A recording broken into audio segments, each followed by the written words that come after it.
Vamos aprender o nome de mais algumas aves em Unsriquiano?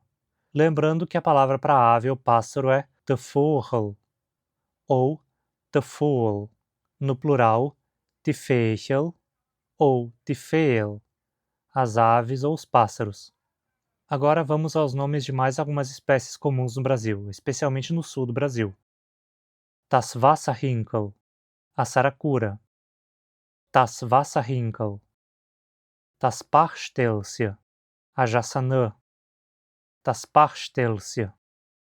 Tasfassaunrinkel, ou Tixacracac, a araquã. Tasfassaunrinkel, Tixacracac. Tephephafurl, o tucano. Tephephafurl. Tepompicat, ou Tespecht, o pica-pau. Tepompicat. Tespecht. Teanu, ou Teschwatzelui, o anu preto. Teanu, Teschwatzelui.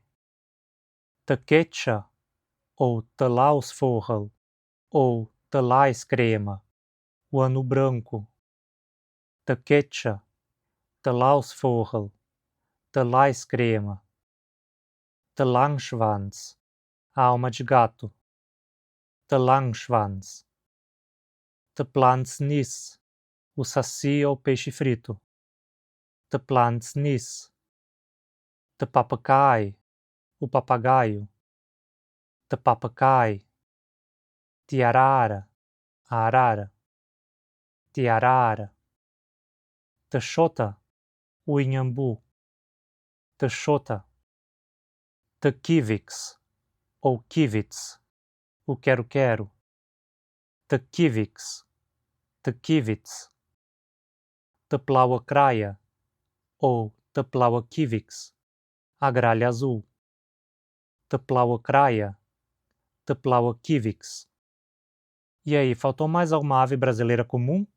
Deixa aí nos comentários e talvez venha a parte 3. E se você quer aprender uns riquiano e outras línguas, se inscreva no canal.